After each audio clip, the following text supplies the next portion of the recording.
Well, let's move on to our first big debate tonight. After the Lokpal bill, Team Anna has been focused on electoral reforms, like the right to recall elected MPs or MLAs and the right to reject candidates at the polling booth.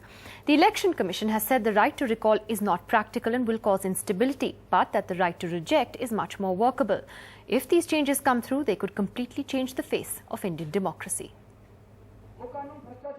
Team Anna's next mission, electoral reforms. The team met the Election Commission recently to press for the right to reject candidates who are not good enough to contest. The team also wants people to have the right to recall non-performing elected representatives. The Commission told Team Anna the right to reject will bring instability and frequent elections will hamper development activities.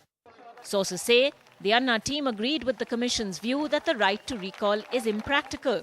However, the right to reject candidates in the poll fray seems to be possible, provided there's a consensus among political parties. The centre is likely to call an all-party meet to decide the issue. देखिए, इस पे stand तो हमारी party सब लोगों से मिलकर के जो होगा वो लेंगे, लेकिन इलेक्टोरल रिफॉर्म्स के बारे में हम लोग बहुत पहले से कहते रहे और अडवाणी जी ने इलेक्टोरल रिफॉर्म्स की दृष्टि से बहुत पहले से ये विषय को रखा है. इसलिए anything which prevents corruption, which brings the voice of the people more stronger, इसको हम प्रिंसिपली हम मजबूती करना चाहेंगे. The Commission's recommendations to have an extra button on EVMs to reject candidates is pending with the government since 2001. It requires an amendment to the law on elections.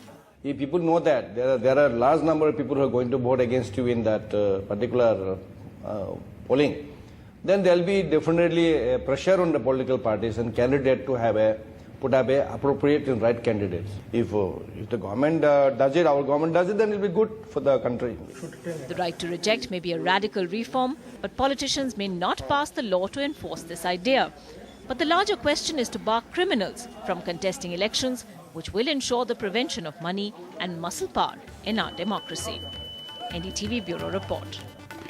So will the right to reject, if it goes through, change the dynamics of Indian democracy? How workable is it? How practical is it? That's our big debate tonight. It is a fascinating discussion. And joining us first this evening, we have the Chief Election Commissioner, Mr. S.Y. Qureshi. Mr. Qureshi, thank you for joining us on Left, Right and Centre. There have been these two major proposals for electoral reforms, the right to recall an MP or an MLA or the right to reject a candidate at the polling booth.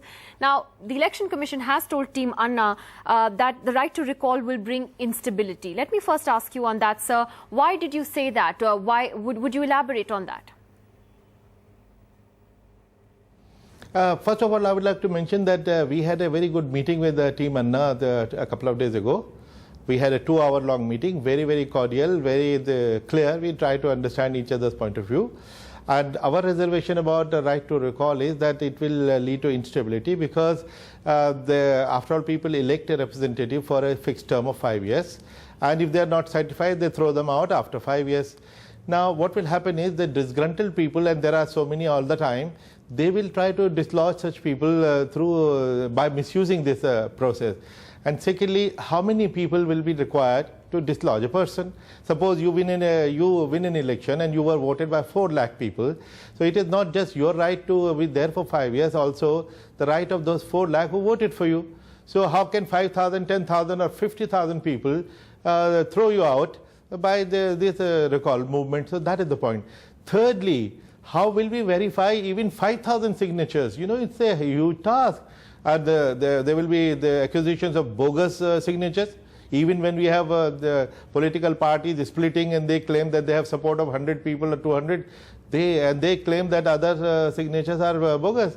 And it becomes extremely difficult. We can't send it to forensic labs to find out whether the signatures are genuine or bogus. Right.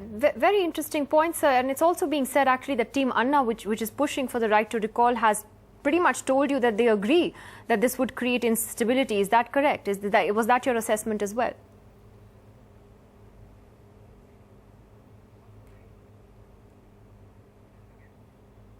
So just trying to ask you whether it was your assessment that Team Anna also felt that the right to recall was not workable.